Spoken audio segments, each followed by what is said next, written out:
Welcome to Building the Future. I'm your host, Kevin Horick. You can check out new episodes of the show every Tuesday and Thursday at 2 p.m.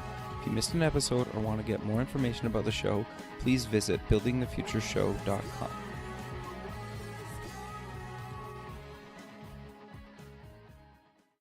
SoupX, the Startup Expo, North America's premier startup conference, is March 6th and 7th, 2017, in sunny Fort Lauderdale, Florida. Affordably priced, SoupX is a 2-day international conference featuring workshops, panels, speeches, a $50,000 startup competition, and over 100 exhibitors. For more information, go to sup-x.org. Welcome back to the show. Today we have Joy Randels. She's the founder and CEO at Citizen Investor and Applied G2. Joy, welcome to the show. Awesome. Thank you so much for having me, Kevin. Yeah, I'm excited to have you on the show. You've had an incredible career in this industry, but maybe before we kind of get into that, let's get to know you a little bit better and start off with where you grew up. Sure. So I was born in Atlanta, Georgia. So I'm a Southern girl. I grew up there. My dad worked for the airlines, and I was kind of a daddy's girl growing up, an athlete, and my parents kind of pushed me pretty hard. But I was lucky because I got to travel a lot. Sure. And then as I got older, I had the opportunity to travel and work all around the world. Nice. That's awesome. So you've been to some pretty big name universities.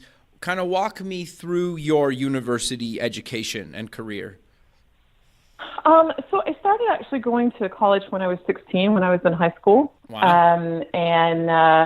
There's a program that allowed you to go in the freshman scholar program. And back in those days, they would let us, work up through our academics based on, where your ability and stuff. So I did that, went to school at UGA and University of Georgia, working on business. And then later, I actually went back and did a CIO program at Emory University. And I worked with MIT on the Entrepreneurship Development Program. Okay, so what made you kind of want to go into kind of business and being an entrepreneur, especially at such a young age? Well, I started selling when I was 9 years old, which is kind of funny. Sure. My parents were, my mom had her own business before my parents got married. She was a cosmetologist. Okay. And then my mom kind of always had a side hustle, I guess, that's how we refer to it today. But there was always some other thing going on, right? Like whether it was like selling antiques on the side, and then my dad loved cars. So my dad would buy these cars and refurbish them. And I remember like as a kid, like hauling wrenches around with my dad and, him letting me have, so I'm totally a car freak. I love anything that goes fast.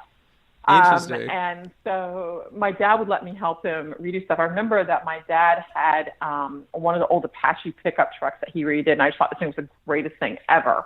But between him and my mom, and then my mom like bred and raised show dogs, right? Okay. As well. So there's always kind of this, hey, there's this other thing, like if you really want to do something, just kind of go for it. And my parents, I give my dad huge credit because being a girl, I'm the oldest.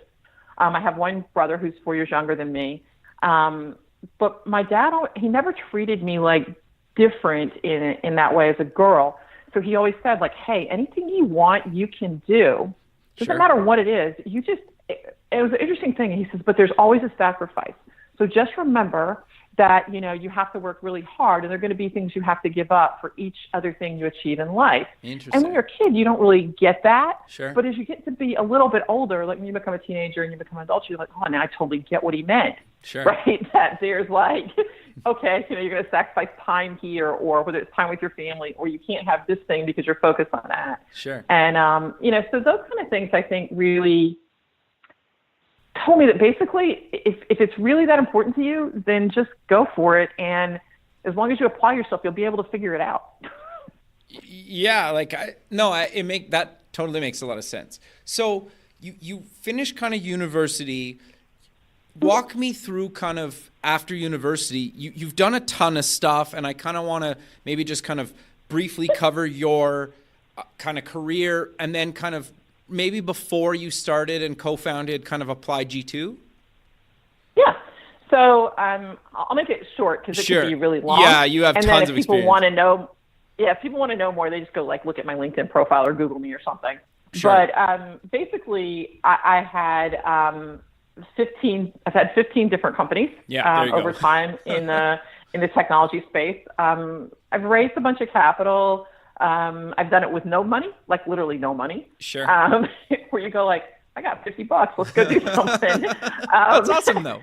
To like raising money, to going back to the bootstrapping, scenario. And to be honest, I think if you can bootstrap, that's probably better. Interesting. Than going to raise venture capital, or being and I'm very selective. So we end up talking about investing. I can explain like kind of how my mind works as it relates to that. Sure. But I mean, I was really lucky. We grew some of these companies. I mean, I got an opportunity to work at Apple early in my career, so I got to meet Steve Jobs. That's awesome. I got to work for Guy Kawasaki. I mean, nice. So it's super cool from that perspective. And then went on to a company called Cheyenne Software. I mean, there was some things in between, but Cheyenne Software, we started that company, grew it took the company public and got acquired for about $1.5 billion by CA, or 12 times our market cap. And then I stayed with them for about 5 years. Sure. And I just couldn't take the bureaucracy anymore. I'm not dinging them as a company. The giant company thing is just not for me. Sure. Especially when you founded it, right? Like. Yeah.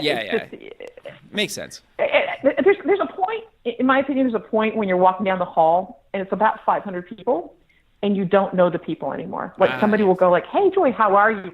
And you ask the person, like, "Who's that? Who's that person? What do they do?"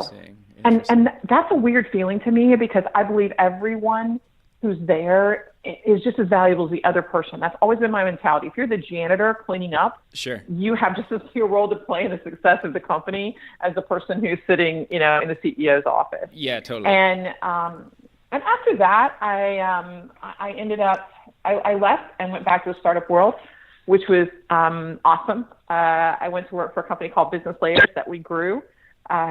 Sold that company to Netegrity, who was one of our partners. Wow. And then CA acquired them, and I knew that was going to happen when we sold to them. So I helped them negotiate the deal with CA, because I bought a bunch of companies for CA when I was there. Gotcha. And I said, but I don't want to go back to the mothership, so let me go.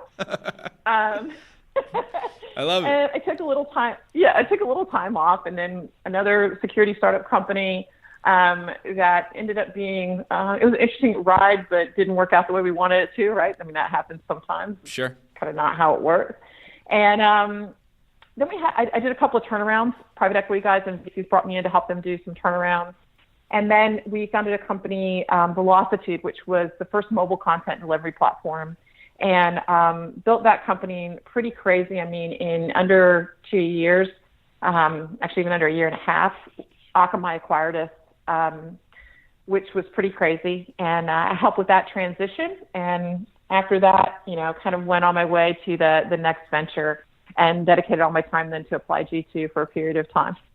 Sure. Okay. No, that's awesome. And so I'm curious then, like, what is Apply G2 and why did you decide to kind of co-found it?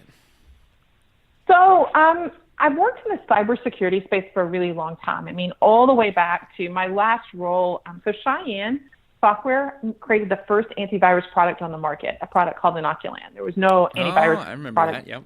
Yeah. So, and then at CA, I ended up starting the eTrust business division, which is still there today. And my last job at CA, I ran the global business unit for BizDev for them. When I left there, right? Sure. Players, first provisioning company, access and identity management company out there. Netegrity, another security company, right? It's like, so, I mean, I love that space, and it's very interesting because it always changes. I mean, not that all technology doesn't change, but the cybersecurity space changes like instantaneously. Like every 5 minutes, there's something new that's out there.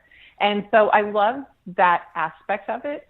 And so Apply G2 is just kind of a natural evolution. And my partner in the business, he's the brilliant technologist. So I would say that I understand, I'm great at compliance and the legal stuff and, how technology applies to business process, but the real, like, super crazy, like, certified fraud examiner, computer forensics stuff, that's him, sure. Right? Like he's geekier than me, right? So that's awesome. And but I love that. I mean, I think it's a good counterbalance, from a business perspective. And he certainly can have a conversation with any CIO or CSO or C-level executive. But it's just a little bit different. And we've been really lucky. I mean, we have some amazing clients. The majority of our clients are in the Fortune 500, Global 2000. We've had some great Canadian companies who are our clients as well, who we helped with, compliance and security. And I think that's the other thing that people kind of don't really get, because we help with both, right? So some people assume because I've got this compliance checklist like PCI or those kind of things, right? If I'm compliant, I'm secure, and they are absolutely mutually exclusive. You can tick every box on a PCI checklist and become PCI compliant and still have lots and lots of holes in your security perimeter. So we act kind of as trusted advisors, working with those C-level executives and the board of directors or general counsel, saying like, look, this is what your environment looks like today. And, here's how we can help you. Let's talk about what your compliance requirements are, if you have those, and let's talk about the security requirements. And we'll help you minimize the cost and the workload, right? Sure. To actually accomplish all of those and create something that's out there. And I mean, we have one client, and I can't say who they are, but that's fair. They're in the Fortune 100. Sure. They had an agreement with a provider that wasn't fulfilling it, and then we kind of reworked things for them. They got a rebate from that particular provider of $7 million. Wow. A lawyer got involved, but they paid them back the money. Sure. And then they're saving about $1.1 million in operating costs on an annual basis after that. That's huge. So we feel pretty good about that. And they're a killer company. I mean, and they've been a great referral source for us. Sure. But I love the fact that security changes all the time. So I don't think I'll ever walk away from that. And even with the stuff that we do as Citizen Investor, my security background has definitely helped me, because it ensures that, our platform's 100% secure, which is pretty important when people are providing, credit card information and money's changing hands. Sure. Yeah. No, you're totally right. And you always kind of, like, over the last couple of years, I think it's become a lot more important. Like, it's always kind of been important for the enterprise, but I think people are really starting to get it more now that some of their personal stuff is getting kind of leaked online, like obviously Apple and Sony and a bunch of stuff. Like, when you actually start taking stuff that's personal to people, I think people start really caring more about it and actually thinking about it more, right? And I think we still have a long way to go. Think about it. Yeah. I mean, think about here too. Like, so the entire eQuip database, right, which if people are listening, right, that's actually everyone who's ever had a security clearance for the federal government in the United States. Sure. Their social security number, their birth date, their records all the way back to elementary school. Sure. Their entire job history, all their financial information, like all your bank accounts, all this stuff, all that's a part of getting that clearance. Sure. All that data was taken, 100% of it. Which is crazy, right? And so, like, maybe it doesn't matter to someone like me or you, right? But I don't know, what if you're a senator, or, you're a military official, or you're, I don't know, like John Bonner or one of these guys, right? Sure. Like, that's a huge deal that, some other organization has all of that data. And then outside of that, the thing that probably a lot of people don't know but has really changed is ransomware is massive now. Yeah. And they're not targeting just big businesses. Everybody thinks, they're just, targeting, the giant business like, United Technologies or someone like that. No, actually, United Technologies is hard to get to, right? Sure. I mean, like, that's a lot of work to get in there. Yep. Because they know their data is important. Yeah, very much. But where it's really right. But where you're really seeing it is like medical practices. Yeah. And there was the college out in LA was just hacked, and they paid. Right, they paid because all the student records, they locked their IT systems down. Yep. I mean, the city of San Francisco was held hostage a few years back, right? I remember that, by a former employee. Yep. And you have things like small businesses funny here, like a friend of mine, their barber shop. This is hilarious, right? You think about this, right? Their barber shop was held hostage. Wow. I had my dentist called me, and he's like, "Hey, Joy, this is what you do?" He goes, "This is what happened to us, and like our accounts were hacked, and there's this," and I'm like, okay, like, how is it you didn't think about this before, like protecting this and kind of having a backup of it, and, how, I mean, like, Sure. well, I get you have a backup somewhere else, but can you restore it? What are you going to do? And I mean, I'm like, it's happening all the time, but the deal is 60% of the businesses pay. Yeah. And of the ones who don't pay, 70% of them don't reopen. Yeah, which is now that's scary. Totally scary. Yeah, yeah. So I mean, I think you're going to see more people start to buy cyber insurance, and I know like people go, "God, I don't really need insurance for that." I'm like, I don't know, you kind of do. Yeah. If your business is your livelihood and you have employees that rely on you and customers, because if their data is stolen, right now your customers can come back and sue you. Yep. So there's, and depending on who you are, right, that could just bankrupt you if you don't have some sort of protection. And it's sad, but unfortunately, it's kind of where we are right now. No, I 100% agree with you. It fascinates me, right? In some ways, like if your office building burns down, yeah, you could just reopen if you have everything in the cloud. But if everything that you have in the cloud is gone or it's being held hostage by somebody, you can't get access to it, you're done. Like it's over, right? Like you either, like you said, you either pay or you're done in a lot of cases. Yeah. And so you're right. And I think I'm glad you brought that up, right? Because I think it gets people, like, I don't really want to necessarily like scare people in a negative way. I want people like yourself to get people thinking about this and caring about this stuff so it doesn't happen to them, or they can prevent it from happening to them. Yeah, I mean, or at least be prepared, right? Like, Sure. Go like, oh, okay, maybe I should have more than one backup of my data. It's still not going to prohibit them from like releasing data or those kind of things. Sure. But at least if you have a mirror image backup of your systems, and you've got it in more than one place. I mean, we make a physical copy on a different drive. Sure. And store it in a safe, right? Yep. I mean, depending on how important your data is, you've got a choice like that, or you could go with a service like Iron Mountain or one of their competitors or someone, so that some of the data is stored somewhere else, so you're not completely hosed. But I mean, the reality is if you're going to connect to the internet, which, we all do, because there's really no point in having a computer if you don't, Yep. You're vulnerable. Sure. No, totally. I mean, you can put systems in place to help, so you should have things like a web access firewall, stuff like that. And it's pretty easy even for small business today, because most of them are using a cloud-hosted solution. It's just, I got to pay the extra $15 a month. It's like, yes, you do. Yeah, totally. Right? Yep. Yeah, there's not really a question anymore. Yeah. So, I mean, that and like educating your users on, hey, how to avoid phishing scams and things like that. It doesn't protect you 100%, but there's some basic, simple things that aren't particularly expensive you can do to, give you a much higher level of security. No, totally. I think that's really good advice. So I'm curious to change kind of topics a little bit. You're the CEO of Citizen Investor. What exactly is it, and how did you become involved with that?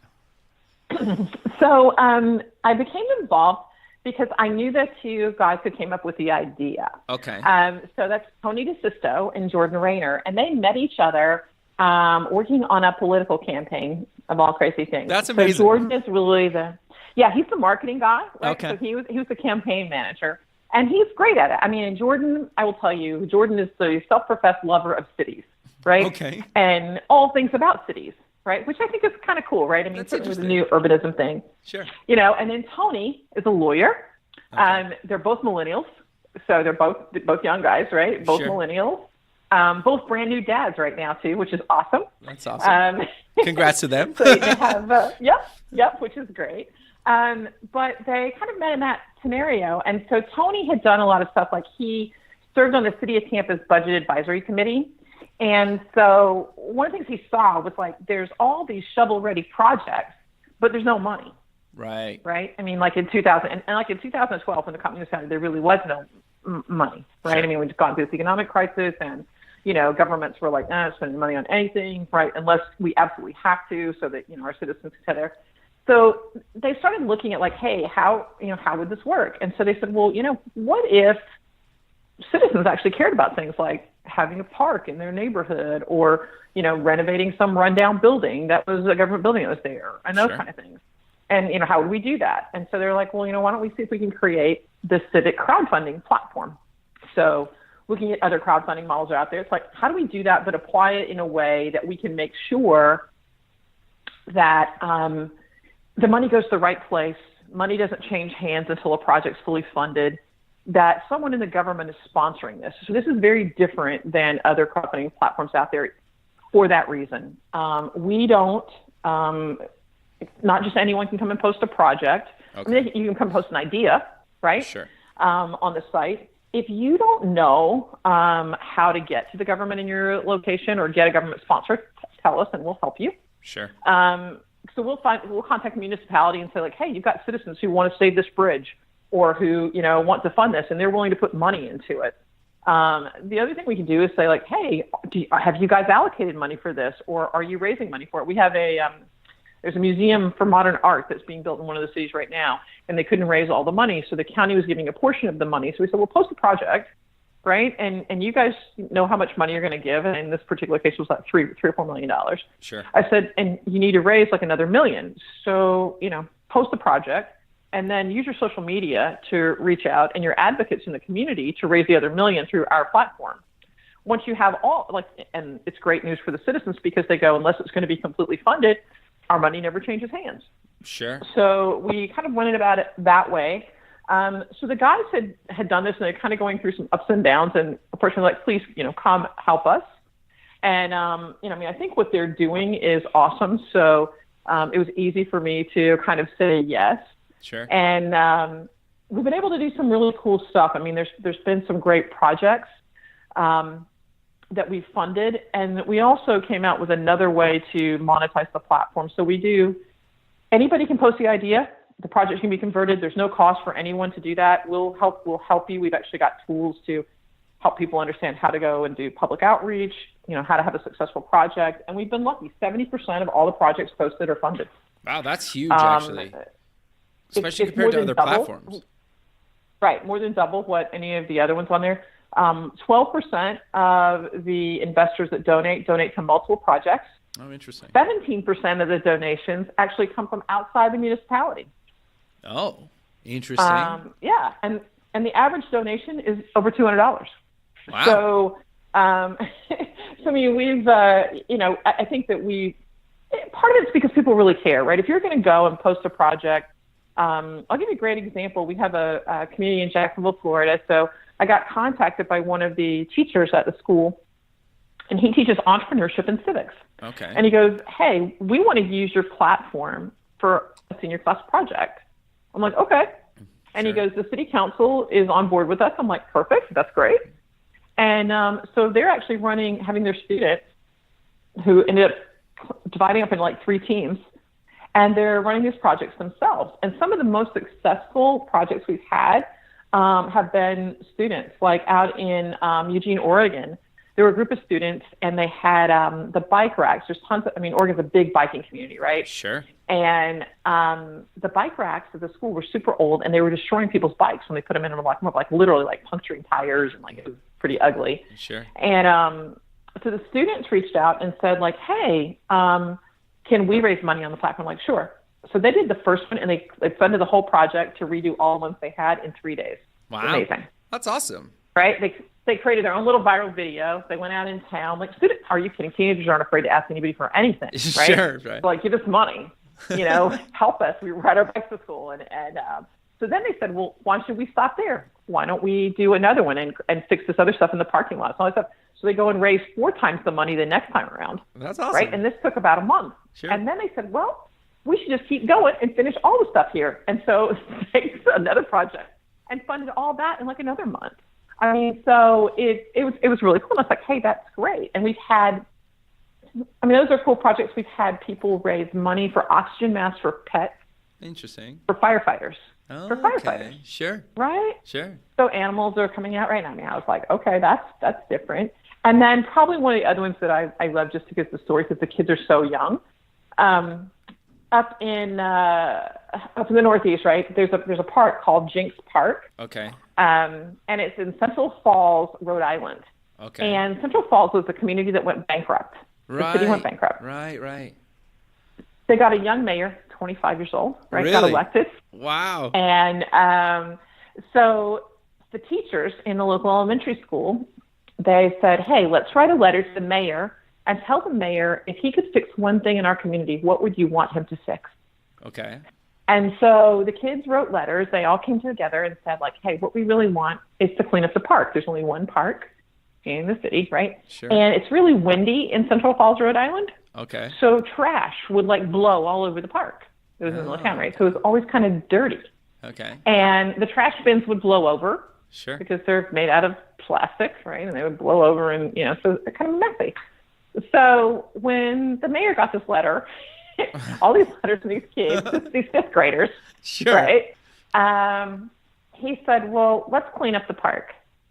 And had contacted us about like, hey, could we work with you guys to help raise money? Because we don't have any money. Sure. And we're like, sure. So what he did was he went and contacted a local metalworks company. Okay.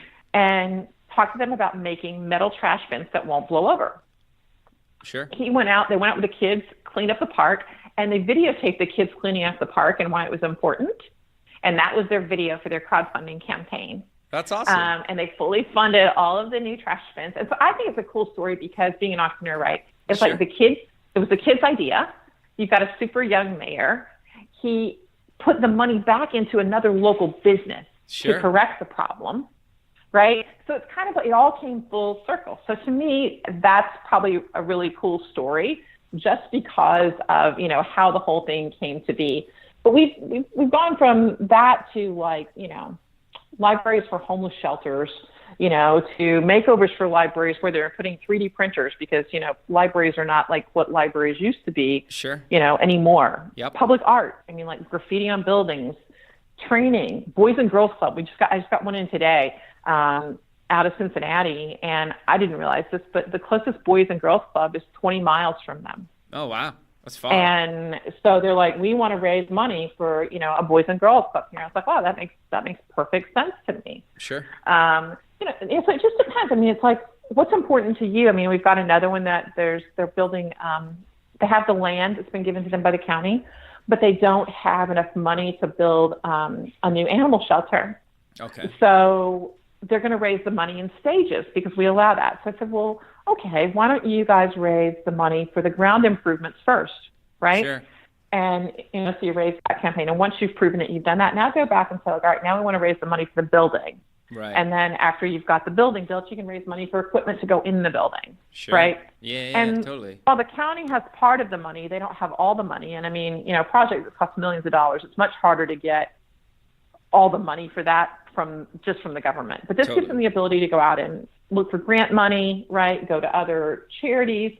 We've had businesses that have helped, right? Because it's one of the things we suggest. It's like, hey, why don't you see if a local business, if you've got a project like this, maybe a local business will help you with that, right? It'd be a tax-deductible donation for them, and it would be something that they could do to, help the community.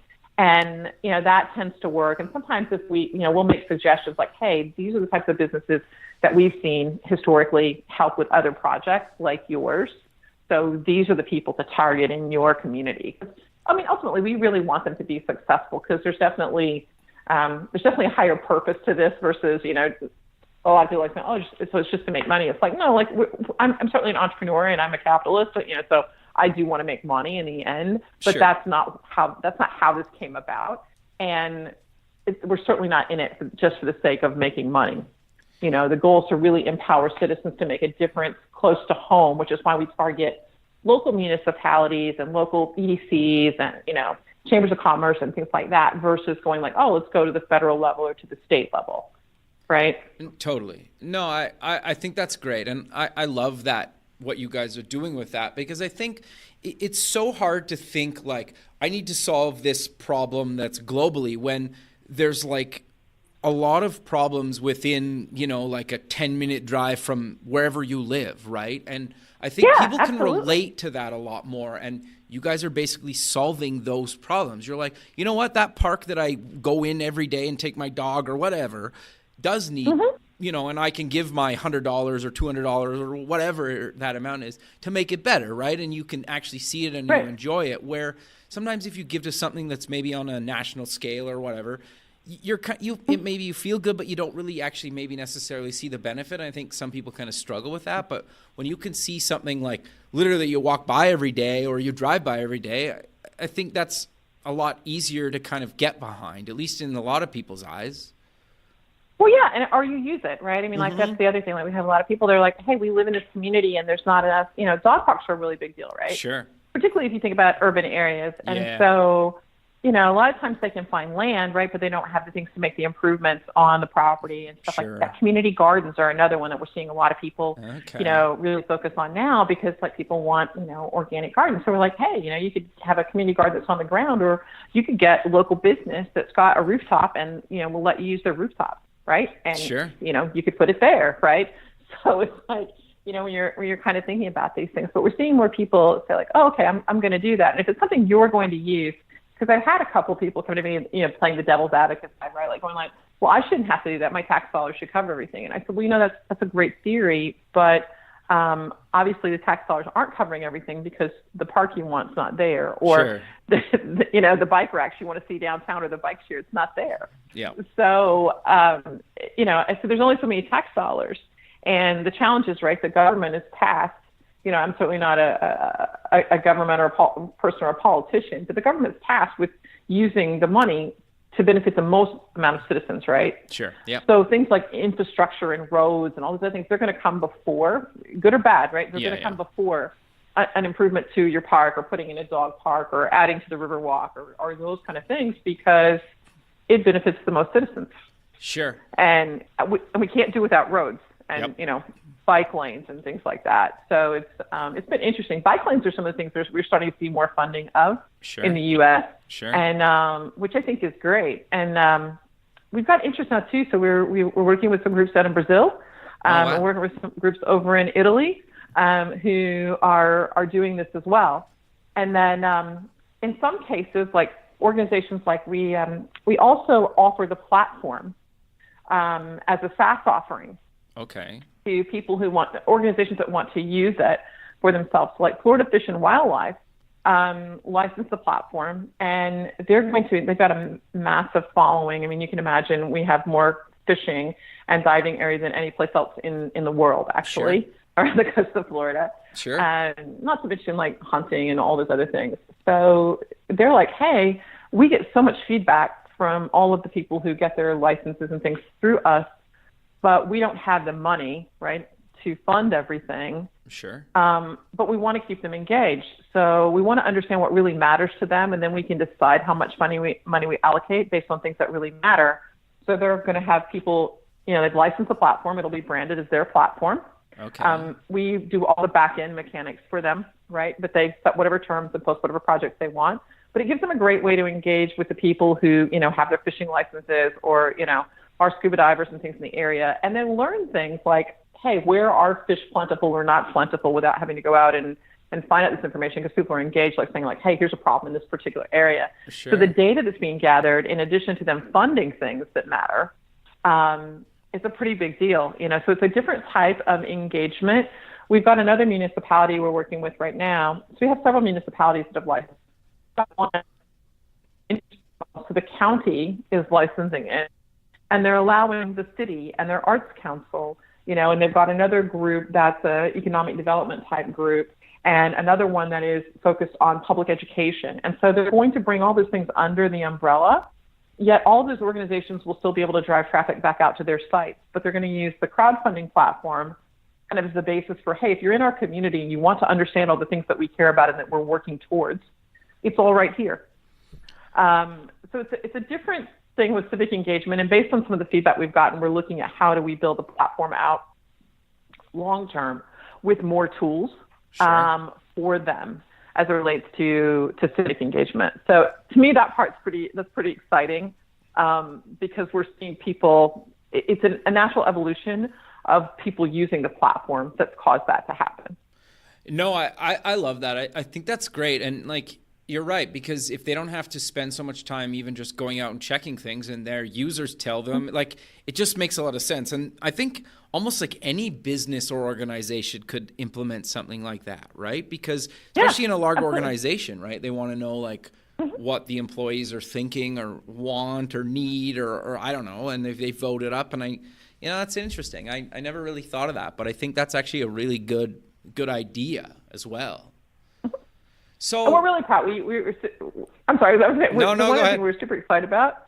No, so we found out today that we've been selected by the GovTech. So GovTech is an agency here that looks at all of the things that are going on in government technology on a global basis. Sure. Um, and we were named to the GovTech 100 again this year. So they started the list last year. We made the list last year, Well, and we were congrats. named. We found out today again this year. So we're pretty psyched about that. Sure, that's awesome. No, that's awesome, right? That's great. And you guys are making kind of a big difference, kind of, just not locally, but kind of North America Right. and beyond, right? I think that's great, Yeah. right? So we're kind of coming to the end of the show, but I really want to kind of also cover what is New Market Partners and how did you found it and what's your involvement with that? So New Market Partners is my, I guess, so I also sit on the board of several startups, right, Yes. and advisory boards. And I started a long time ago doing consulting. This is even back when we were building other companies. Kind of after the CA Cheyenne thing, I sort of made a decision like, hey, I'm going to do this because I had so many people come and ask me, like, how did you do this? And, you're starting to ask those questions. I'm like, all right, like I only have so many hours in a day, so I have to come up with a way to do this. And it's not that I don't like people, but I can only eat so many lunches and have so Sure. many coffees, right? Yep.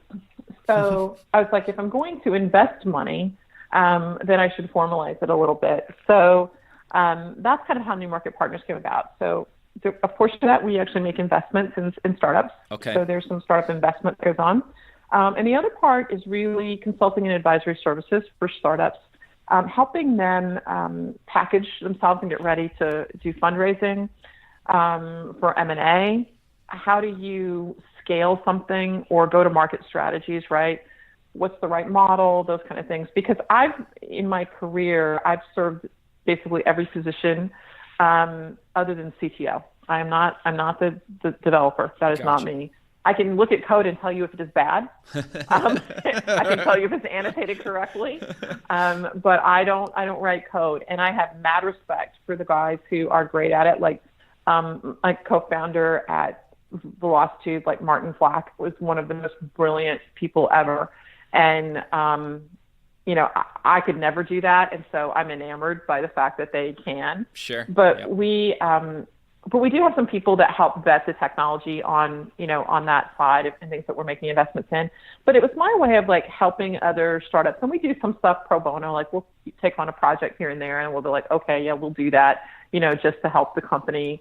We try to do like maybe one a quarter that way, because it's a little bit time consuming, but it's very rewarding as well. So to help another founder achieve success, and that's actually how I got involved with this investor in the first place, right? Sure. That part is pretty awesome. So I love that aspect of it. No, that makes a lot of sense. I think that's great, and you've been doing that for kind of a long time as well. And I thought we should kind of mention that, right? Because I think the thing that I like about people like yourself that have them on the show is when you're doing investments or an accelerator or like you've been there and you've done that, right? It's not like you're coming in saying, I got a bunch of money from something and I never really have been through it, but you've been through it kind of time and time again. And I think that adds a lot of value. Yeah, okay, you can put in some money, but like having that actual like experience and you've been through it, I think in a lot of cases can be way more valuable than just like, here's a check for X amount of dollars, keep me posted, right?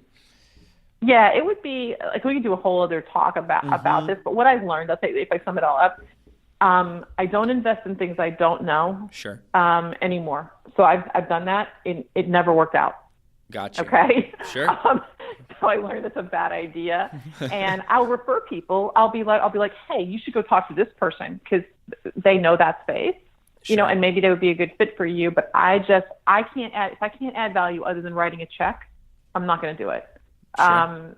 Because I don't think it's a good use of my time, and I don't think it's all that helpful to a founder either. And Fair. Conversely, for me, in taking money, when I said before, and like I said, it would take a long time to go through all this, but I'm not going to take money that's just money. Right. I want something more than that behind that. And so that's why I said you have to be selective when you're taking on an investor. whether it's an angel or whether it's a venture capitalist or whatever. I mean, like there's a whole different way of looking at things. And if they can't add other value, whether that value be operational experience or connection to customers or those kind of things, it's not a good fit. Just keep looking. Sure. You'll find it. Just keep looking. No, I think that's really good advice. And I think that makes a lot of sense, right? And like, to be fair, you probably don't even need to do that, right? So like if you make an investment and want to be part of something, like your time's valuable. So you want to be kind of passionate about the industry and the people that you're working with, right? It just makes sense. Yeah, absolutely. Sure. Absolutely. So you're also going to be at SUPEX, the Startup Expo, doing a talk. Do you know what you're going to be talking about there yet? I do. So I'm going to be talking about investments. So I'm actually doing two things. So that was actually asked. I will be moderating the panel on diversity, okay, which I think is going to be pretty fun. Sure. So we've got a pretty good group of people that are going to be a part of that. And then I'll be speaking about investments. And we'll have a couple of other venture capitalists as a part of that group as well. So I'm excited about it. I love the event. It was a blast. Doing it before, and I'm excited because it's growing again this year. Sure. So I'm excited to see like all the new companies, and I was super impressed by some of the companies I saw there last year. Sure. At what they've been able to accomplish with so little, and it's very interesting because you get all kinds of entrepreneurs, right? Sure. Like you've got people who are in their 60s, and I've got people who are in their 20s, barely. Sure, yeah, that's awesome though. Well, and too, like even just the tech scene in Florida, you've probably seen it grow from nothing to something now, right?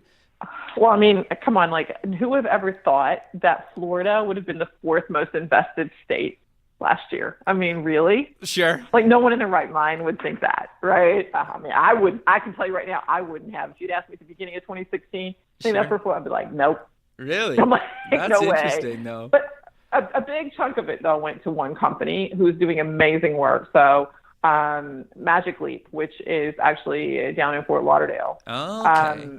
And absolutely phenomenal work. I mean, invested by Google, sure. Andreessen Horowitz, right? So it's like, when you start looking at who's making investments, it's like the who's who of venture capital investing, $500 million over the course of 3-4 years in this company. But their technology is truly amazing that they're building there. So I'm in awe of the technology. And one of the reasons they opted to stay here versus in the Valley, aside from the fact the founder loves it here, is he said, well, the way the film industry is working and kind of what they're doing with, augmented reality, it makes perfect sense because they have a great collaboration to stay here. So we're excited about that. But we've also seen a lot of other like $6-7 million Series A's come into Florida in the last half of the year. So that's actually very positive. And most of it's in the B2B space, like very little B2C, but in the B2B space, which is good. Sure. Because those businesses scale faster. Like people don't realize that, but those businesses scale faster, a lot faster. Yeah, I guess that would make some sense. Yeah, okay. That's interesting. So we're coming to the end of the show, so maybe let's close with mentioning where people can get more information about yourself, Citizen Investor, Applied G2, New Market Partners, and pretty much anything else you're involved in. There's tons of them, right? Like you could rattle off probably 20 domains. Yeah, so you can obviously reach me on Twitter, so it's at Joy_Randels. And the easiest email address, so we'll go with the easiest one. Sure. Is joy@citizeninvestor.com. Perfect. Well, Joy, I really appreciate you taking the time out of your day to be on the show, and I look forward to keeping in touch with you, and have a good rest of your day. Yeah, absolutely. Thank you so much for having me. Perfect. All right. Well, you have a good day, and we'll talk soon. All right, great. Thank you, Kevin. Okay, bye. Bye-bye.